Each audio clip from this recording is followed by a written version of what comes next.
Okay, so I'm sorry guys that I haven't been good about updating on Instagram or YouTube. It's been too much. I've barely been able to do TikToks. So 10/24 actually it started that whole week. So that Monday I could tell it was heading into a flare. I asked my neuroendo if we could do virtual instead of going all the way into Boston. He didn't believe me or was just anti doing telehealth. 10/24, I had to do an in-person with my psychiatrist because I have to go yearly because of my medications. They actually want you to go every 6 months, but I got a waiver. Starting 10/24, I had a severe PSH episode. 10/25, I started having status dystonia storms in my abdomen and severe back pain. I thought I had a back strain. I ended up in Brigham and Women's Faulkner Hospital, where they kept cold turkeying the Diazepam and winding me up in a dystonia storm, and nobody wanted to prescribe it because my PCP didn't want to prescribe it, and my long COVID doctor no longer wanted to prescribe it because he only does it short term. So that ended up into a whole fiasco, and I was discharged with elevated CRP of 70 and an LDH of 304, and they were gonna do blood cultures. So it makes me wonder, did this what I'm about to talk about start all the way back then? And it's gonna be multiple parts because of how Instagram works. So I went home for about 2 weeks, dying. Had to get a commode because I was almost passing out walking to the bathroom.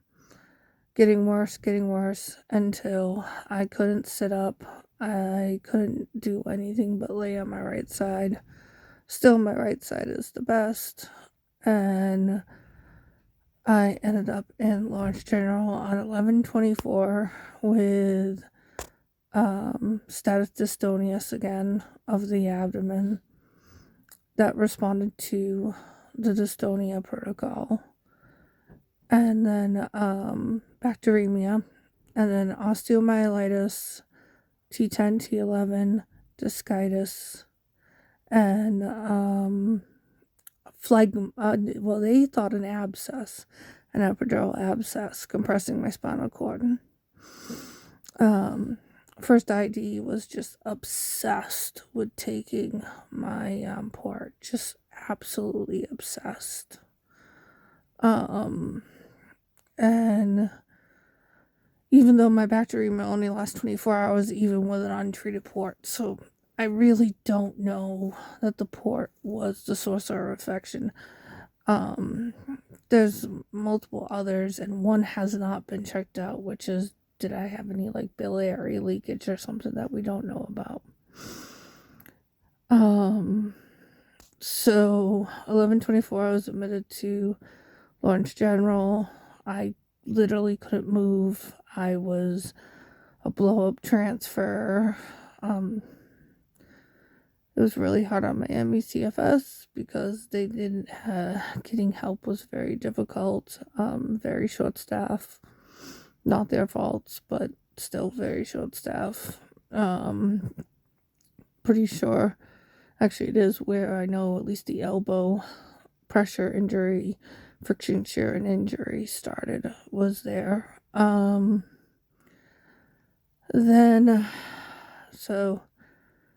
I was I transferred to Brigham Women's Hospital.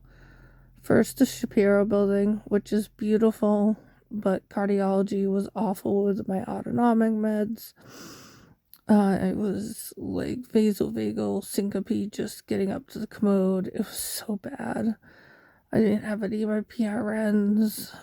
Nothing I would normally do. Getting them to do anything was like pulling teeth. It was Just awful. Loved the room. It was a beautiful, huge private room. I wish I took pictures. Shapiro's beautiful. I think because I wasn't the average cardiology patient, I was more autonomic, neurology, and neurosurgery and infectious disease.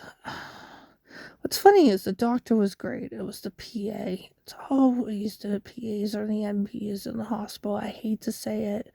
I love PAs and NPs outpatient, but inpatient, they don't want to deal with anything abnormal. Out of the, norm.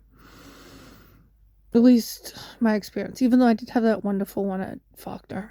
I had a wonderful PA at Faulkner that took over for the MP after a couple days. And I requested that she was my one through the end.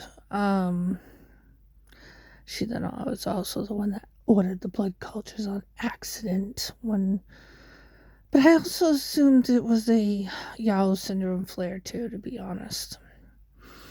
It wasn't until Sunday, 11/23, when the dystonia crisis was so bad and the pain was so bad that I literally couldn't transfer to the commode, that I then was ready to go to the hospital.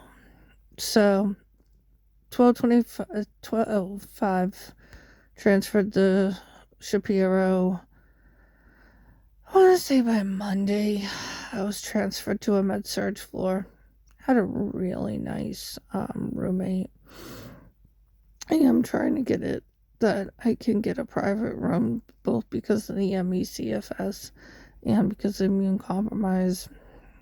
I don't know if it's going to ever happen, but I had a really wonderful roommate. Like, we were both in pain, and if one couldn't find the button, we'd find the button for each other. I had one of those at Lawrence General, too. We were both, my Spanish got a little bit better at Lawrence General. It was nice. I have some okay memories. Again, fighting for meds. I had a pain crisis the day before they discharged me. They changed my pain meds, and then they still decided to discharge me that day. I was supposed to be discharged the next day. That turned into a whole nightmare. So I think that's where I'm going to stop, because I was discharged home on ceftriaxone 2 grams IV push. I did that for 8 weeks total, counting 11/24. And then the outpatient stuff started. Neurosurgery had turned it over to ID. I decided to re-engage neurosurgery, and I'm very glad I did. So I will start from there.